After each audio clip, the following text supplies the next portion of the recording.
Number. The morning sun cast long shadows across the dusty main street of Cedar Ridge. Wyoming Territory. 1868. Thomas Brennan stood at the edge of the crowd that had gathered for the monthly auction, his weathered hands gripping the brim of his hat. At 42, he was a man who had learned to carry grief like stones in his pockets quietly, constantly, letting the weight of it shape his every step. The auctioneer's voice cracked through the air like a whip. Next up, folks, we got something a little different. Martha Colby, age 28, formerly of the Wilkins household. Got a bad leg from a childhood accident, but she can cook, clean, and she don't complain much. Thomas watched as they brought her forward. Martha walked with a pronounced limp, her left foot dragging slightly with each step. Her dress was clean but threadbare, mended so many times the original pattern was lost beneath patches. Her dark hair was pulled back severely, and her façonette beautiful, not plain, but marked by a kind of fierce dignity, remained perfectly still as the crowd murmured their assessments. Can't run off, that's for sure. Someone laughed. Who wants a lame woman? Another voice called out. Can't work the fields proper.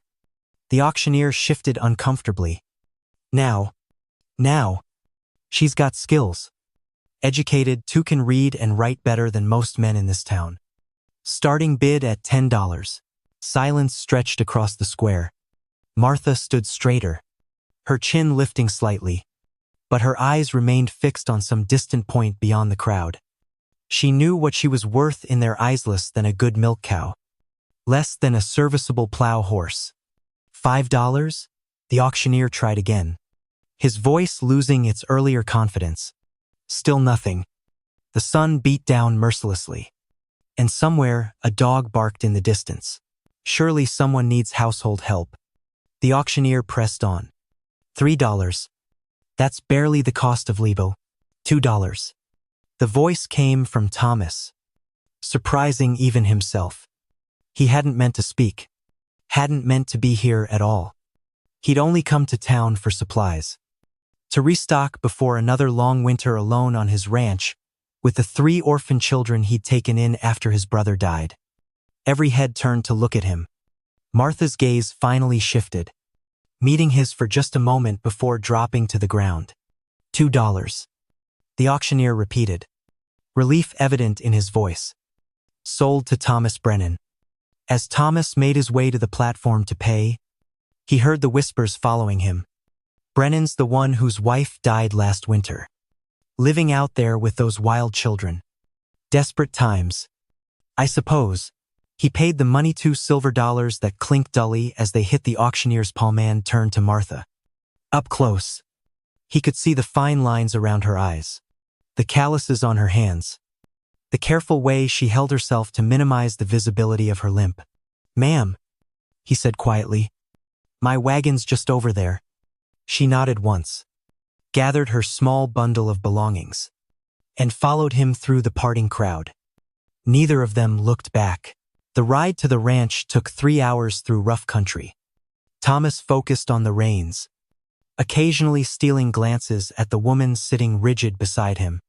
She hadn't spoken a word since leaving town, just clutched her bundle and watched the landscape roll by, endless grassland broken by ridges of red rock, distant mountains wearing caps of early snow.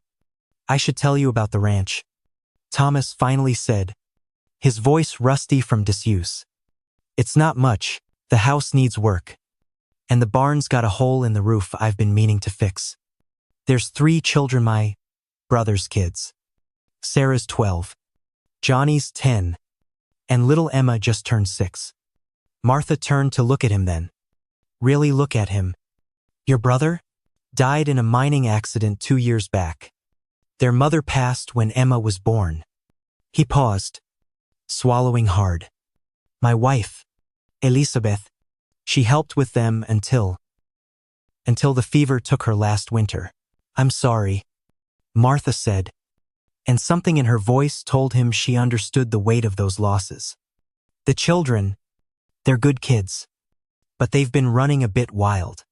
I do my best, But he shrugged, leaving the sentence unfinished. And you bought me to mind them, she said. It wasn't a question. Thomas's hands tightened on the reins. I bought you because no one else would, and I couldn't stand to watch it.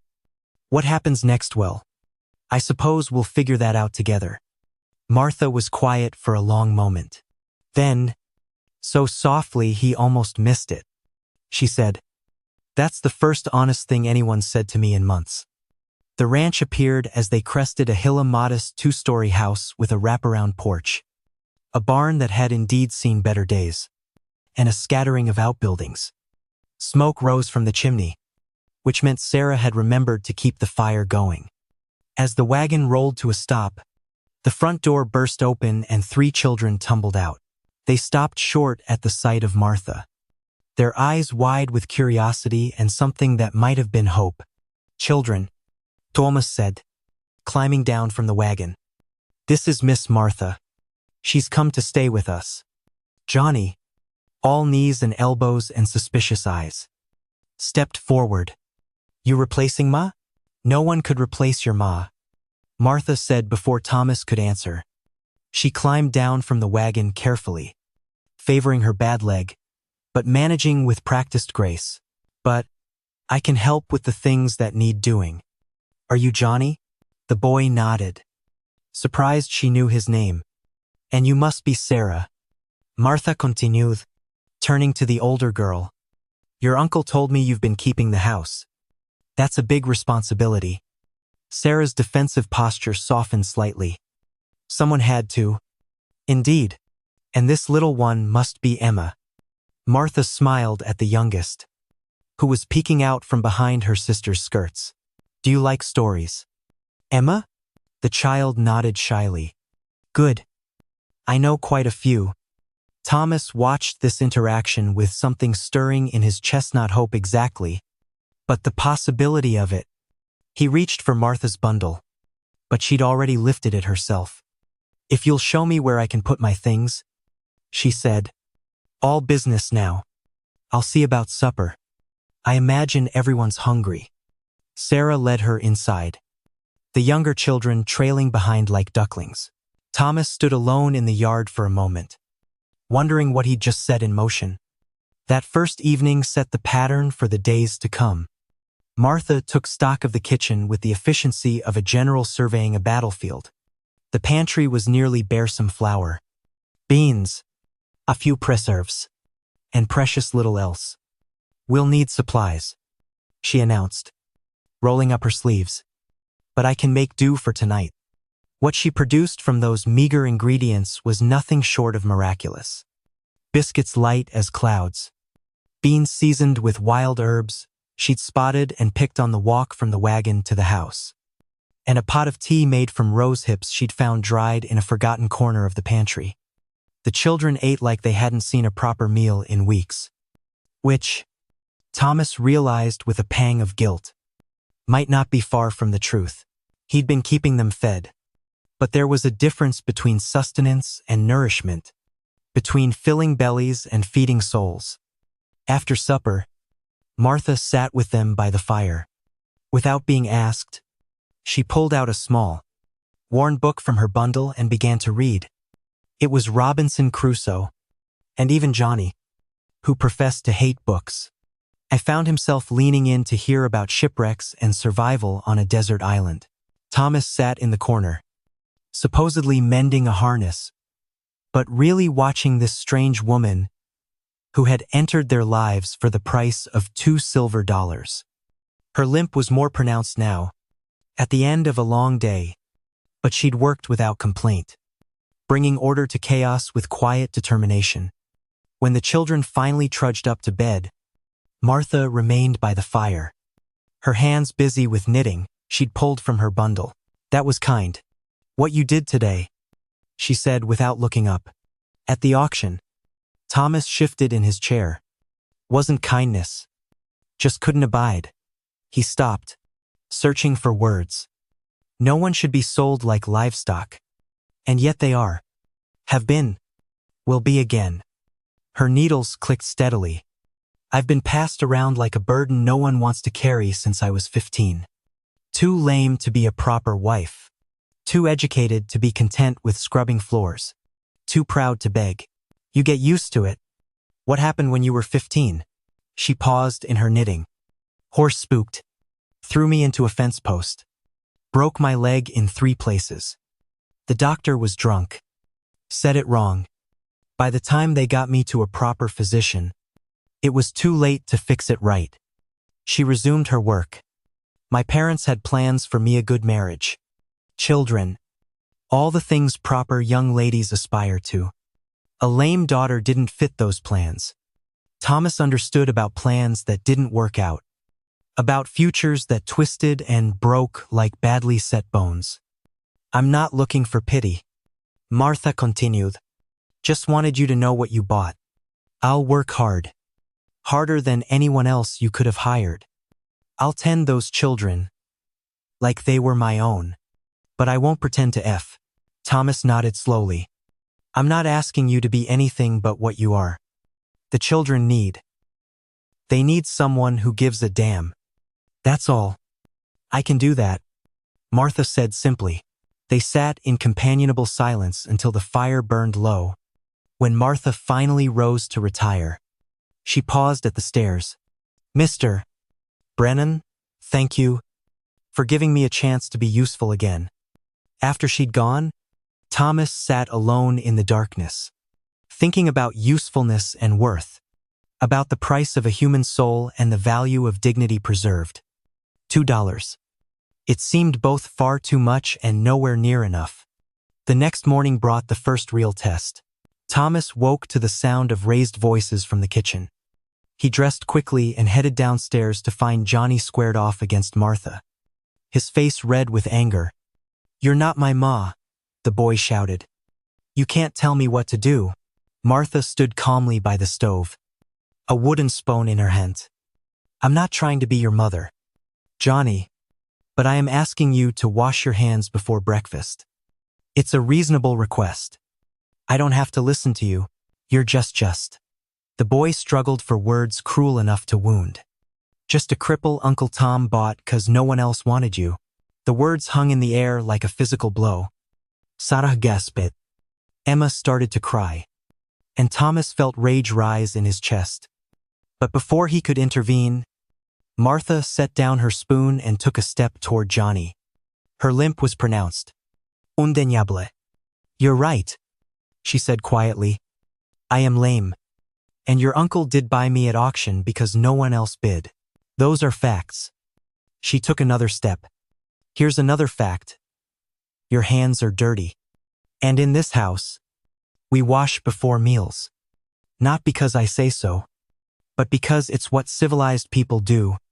Your mother would have wanted you to grow up civilized. Don't you think? Johnny's anger crumbled, replaced by tears. He was too proud to shed. He stood there, fists clenched, trembling with emotions too big for his 10-year-old body to contain. Martha reached out and gently touched his shoulder. I know you're angry, Johnny. Angry at the world for taking your parents. Angry at your uncle for not being them. Angry at me for being here when they're not. That's all right. Be angry. But wash your hands first. The boy broke then, sobbing like his heart would shatter. Martha gathered him in. This child who had tried to wound her with the very words that had wounded her all her life. And held him while he cried, over his head. Her eyes met Thomas's, and he saw in them a strength that had nothing to do with the body and everything to do with the soul. That was the beginning of the change. Over the following weeks, Martha transformed the ranch with a quiet efficiency that left Thomas amazed. She organized the children into work teams, giving each age-appropriate tasks that made them feel important rather than burdened. Sarah learned to bake bread and tend the kitchen garden. Martha started. Johnny took pride in collecting eggs and helping with repairs. Even little Emma had her job, feeding the chickens and gathering kindling. But it wasn't just the work. Martha saw things Thomas had missed in his grief-blind state. She noticed that Sarah was straining to read by candlelight and moved the study table closer to the window. She realized Johnny's surliness peaked when he was hungry and started keeping apples and dried meat where he could find them. She discovered Emma's night terrors and began sitting with the child until she fell back asleep. The house itself seemed to wake up under her care. Curtains were washed and mended. Floors scrubbed. Windows cleaned until they sparkled. She patched clothes and made new ones from fabric she'd discovered in Elizabeth's abandoned sewing basket. The meals, prepared from increasingly diverse ingredients as she learned every edible plant in the area, became events the family looked forward to rather than endured. "How do you know all this?" Thomas asked one evening, watching her teach Sarah to darn socks. "The plants, the medicines, all of it?" Martha's needle paused. "When you're passed from household to household, you learn to make yourself indispensable. I've worked for farmers, merchants, even a doctor once. You watch, you learn, you remember." She resumed her stitching. "Knowledge is the only thing they can't take away from you." But the true test came with the first winter storm. It blew in sudden and fierce, catching Thomas in the far pasture, checking on the cattle. By the time he fought his way back to the house, he was half frozen, his clothes stiff with ice. Martha took charge immediately. She sent Sarah to heat water, Johnny to fetch blankets, and Emma to stoke the fire. She helped Thomas out of his frozen clothes with matter-of-fact efficiency, wrapped him in warmed blankets, and forced hot tea laced with whiskey down his throat. "Fool man," she muttered, rubbing feeling back into his hands. "What were you thinking? Staying out in this? Cattle?" He managed through chattering teeth. "Had to make sure. The cattle have more sense than you do. They'll find shelter." Her hands were gentle despite her scolding tone. "You're no good to anyone frozen to death." As warmth slowly returned to his body, Thomas found himself really looking at Martha for the first time in weeks. When had she stopped being the woman he'd bought for $2 and become this force of nature who had somehow made his broken family whole again? "Martha," he began, but she shushed him. "Rest now. We can talk when you're warm." But they didn't talk that night. Instead, Thomas lay in his bed, listening to the wind howl outside and the sounds of Martha moving through the house, checking on children, banking fires, making everything secure. He thought about the auction, about those $2 silver, about the way she'd said useful, like it was the only thing she dared hope to be. Tomorrow, he decided, tomorrow he would find the words to tell her she was so much more than useful. She was necessary. She was valued. She was home. The blizzard lasted 3 days, trapping them all inside. Thomas recovered quickly under Martha's care. And those long, snowbound days became oddly precious. They played games, told stories, and worked on indoor projects. Martha taught the children card games and riddles. Thomas found himself sharing memories of his brother, of Elizabeth, stories he'd kept locked away with his grief. On the third night, after the children were asleep, Thomas and Martha sat by the fire as had become their custom. The wind had finally died, leaving an eerie quiet broken only by the crack of burning wood. "I've been thinking," Thomas said slowly, "about what Johnny said that morning in the kitchen." Martha's hands stilled on her knitting. "Children say things when they're angry. He was right.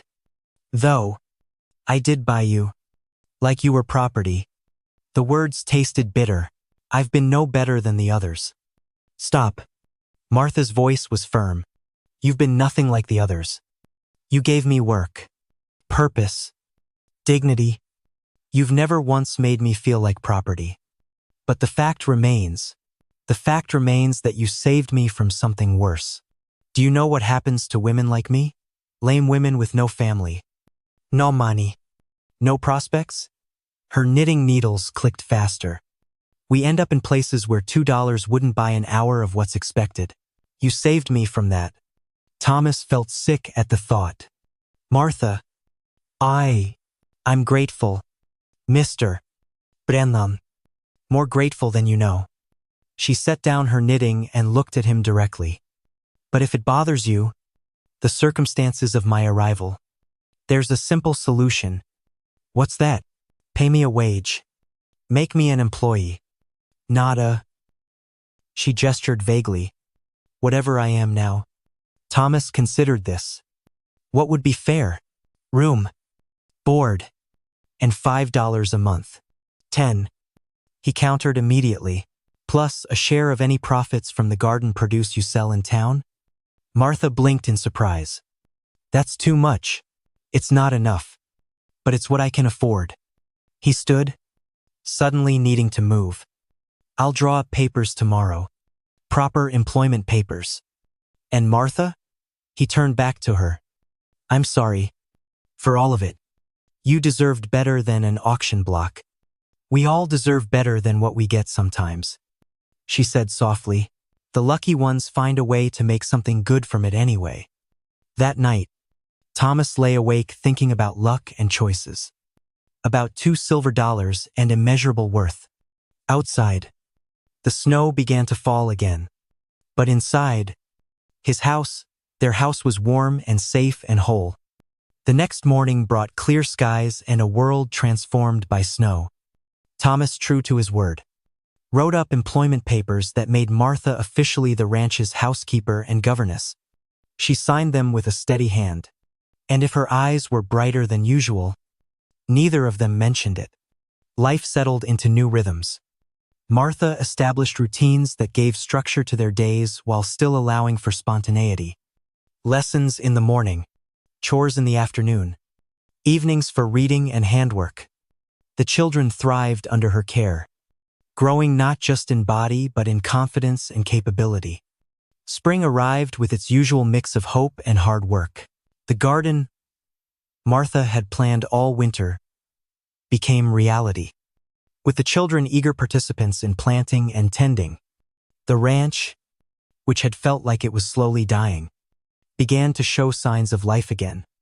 It was Johnny who first voiced what Thomas had been thinking for months. Uncle Tom, the boy said one evening as they repaired a section of fence together. Are you going to marry Miss Martha? Thomas nearly hammered his thumb. What makes you ask that? Johnny shrugged, suddenly interested in the fence post. Just seems like you should. She's already like our Ma. And you look at her the way Pa used to look at Ma. It's not that simple.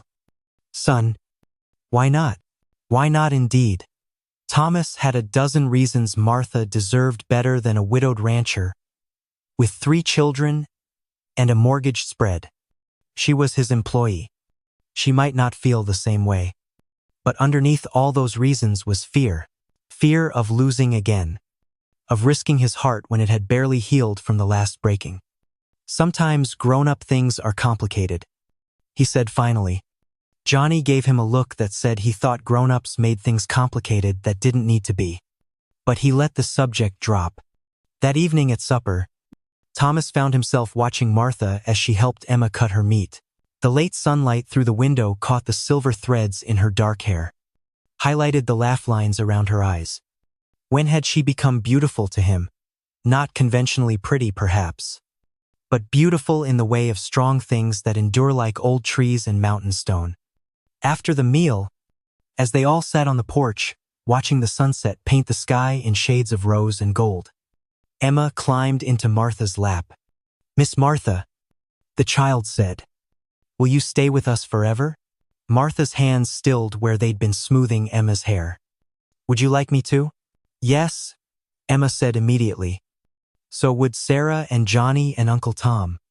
We all want you to stay forever and ever. Thomas caught Martha's eye over the child's head.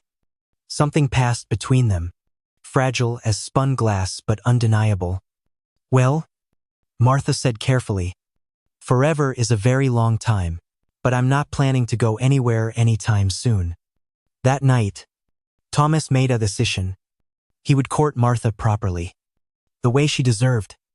Not because he'd bought her for $2. Not because the children needed a mother. but because somewhere between that awful auction and this perfect evening, he'd fallen in love with her strength, her kindness, her indomitable spirit. He just hoped she could love him back. But their newfound peace was about to be tested. 2 days later, a wagon rolled up to the ranch, and Thomas recognized the driver with a sinking heart. Richard Colby, Martha's cousin, the one who had sold her to the Wilkins household in the first place. "Afternoon, Brennan," Colby said, climbing down from the wagon. He was a thin man with calculating eyes and a smile that never reached them. "I heard you ended up with our Martha.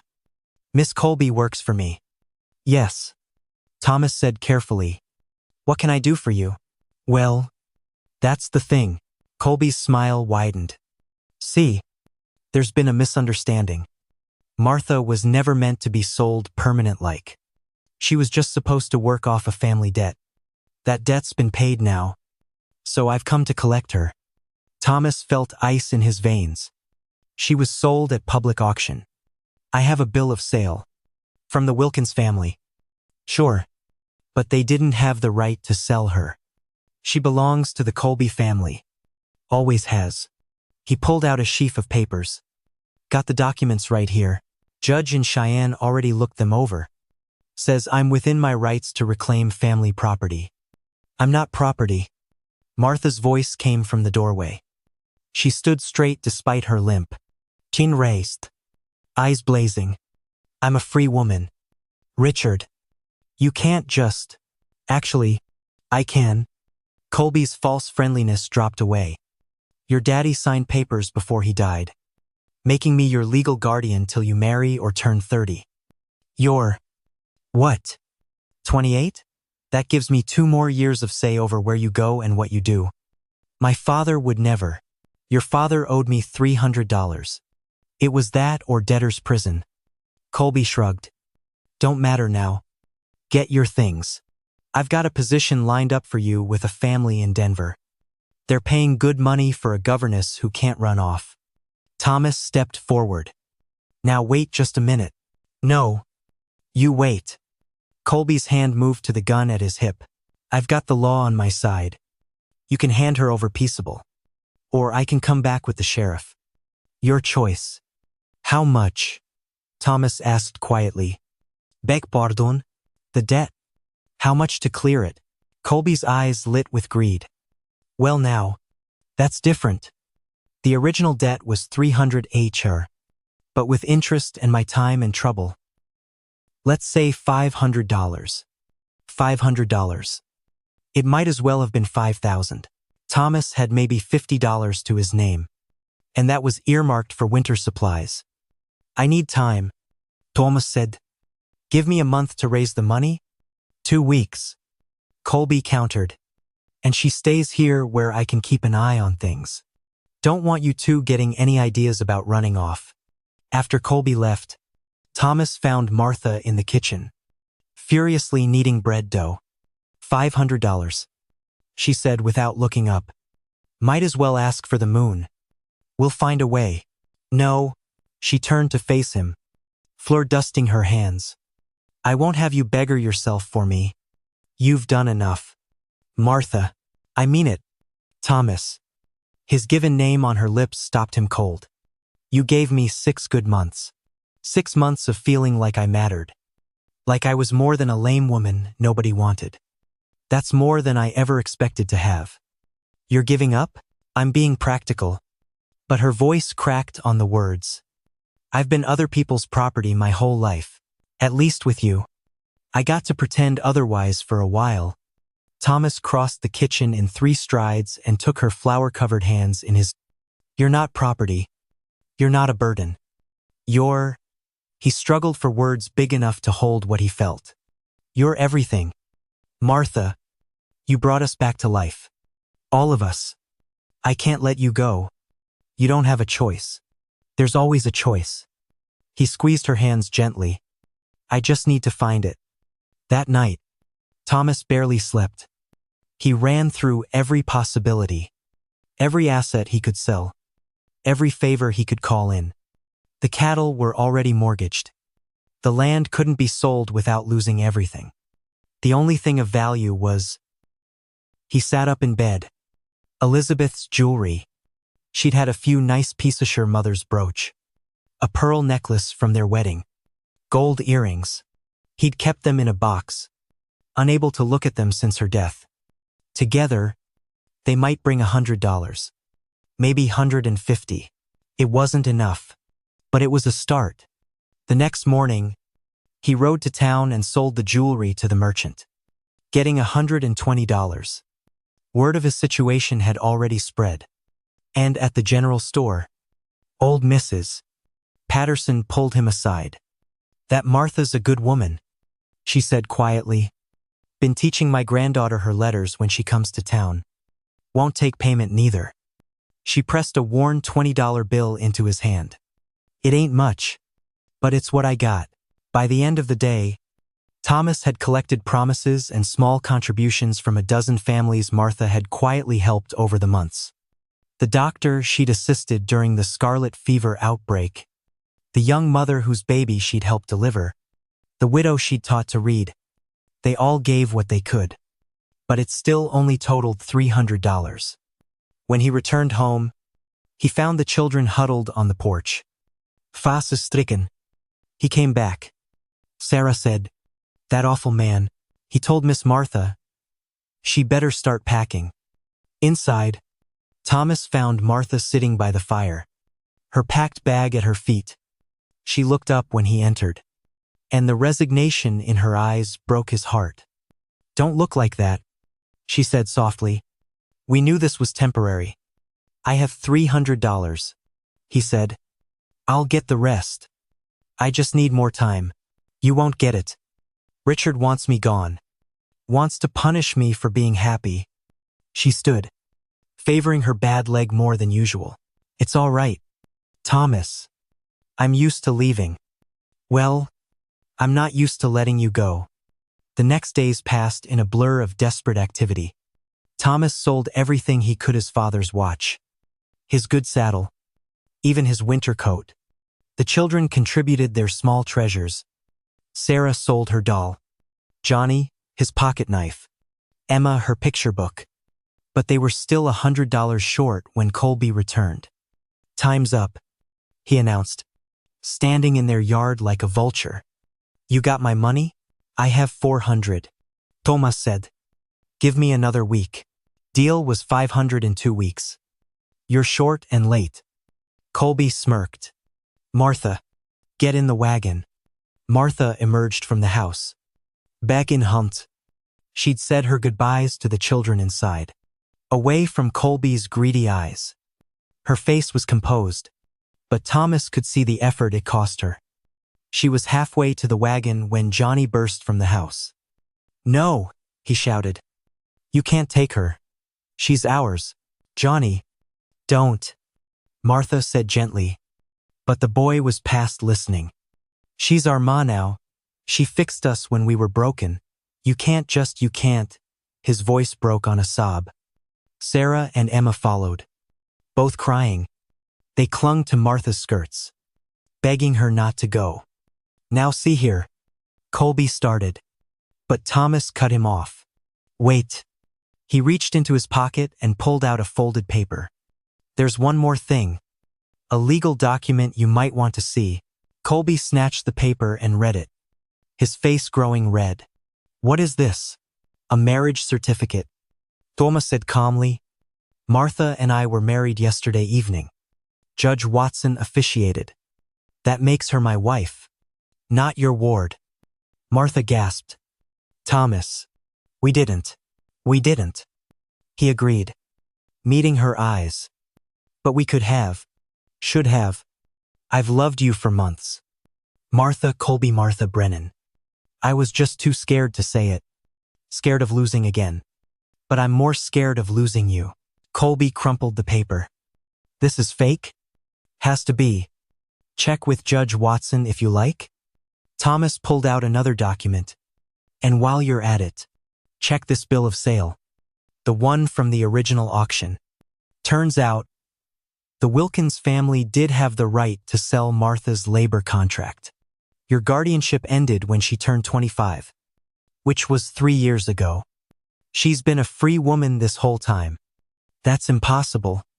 I had documents, forged documents. Judge Watson was very interested to see them. Thomas smiled grimly. He's also interested in talking to you about fraud and attempted kidnapping. I'd ride fast if I were you. Colby's face went from red to white. He looked from Thomas to Martha to the children, still clinging to her skirts. Then, without another word, he climbed into his wagon and drove away, dust clouding the air behind him. For a long moment, nobody moved. Then Martha limped forward. Her eyes locked on Thomas's face. "Is it real?" she whispered. "The marriage certificate? It's dated yesterday, but not filed yet." He pulled the actual document from his shirt pocket. "I couldn't lie to you, but I couldn't let you go either. Not without telling you." He took a breath. "I love you, Martha. Not because you're useful, not because the children need you, because you're you. Strong and kind and brave and—" She silenced him by pressing her fingers to his lips. "Thomas Brennan, are you proposing to me?" "I am. Properly this time. Not because anyone's forcing us, but because I can't imagine my life without you in it. Because you took a house and made it a home. Because you took broken hearts and made them whole. Because—" "Yes," she said simply. "Yes to all of it." The children cheered, dancing around them as Thomas pulled Martha into his arms. Her weight against him felt right. "I felt like coming home after a long journey. I love you too," she whispered against his shoulder. "Have for months. But I never dared hope." "Hope," he said fiercely. "Dare everything. You're not nobody's cast-off anymore. Martha, you're loved, wanted, valued beyond price. $2. She laughed through her tears. "You bought me for $2. Best investment I ever made." He pulled back to look at her. "Though you're worth far more than I could ever pay." Judge Watson married them for real that evening, with the children as witnesses, and half the town in attendance. Word had spread about Colby's threats and Thomas's desperate fundraising, and people came to show their support for the woman who had quietly helped so many of them. As they exchanged vows in the lamplight, Thomas thought about second chances and found families, about the true value of a human soul and the price of love. $2 had brought Martha to them, but love would keep her there. Years later, when people asked how they met, Martha would say with a smile, "He bought me for $2 at auction." She'd let them gasp and sputter before adding, "And then he spent every day after showing me I was priceless." The ranch prospered under their joint care. Martha's garden became famous throughout the county. Her remedies sought after, her advice valued. The children grew strong and confident, secure in the love of two parents who had chosen each other and them. On quiet evenings, Thomas would find Martha on the porch, her bad leg propped up, watching the sunset paint the sky. He'd sit beside her, take her work-worn hand in his, and marvel at the life they'd built from such unlikely beginnings. "Do you ever regret it?" he asked once. "Coming here that day?" Martha turned to him, her eyes full of love and laughter and 1,000 shared memories. "How could I regret the day my real life began?" And there, with the mountains standing witness and their children's laughter drifting from the house, two people who had been told they were worth very little discovered they were each other's everything. Love had taken them from an auction block to a home, from $2 to priceless, from broken to whole. In the end, that was worth more than all the gold in the Colorado hills. It was worth everything.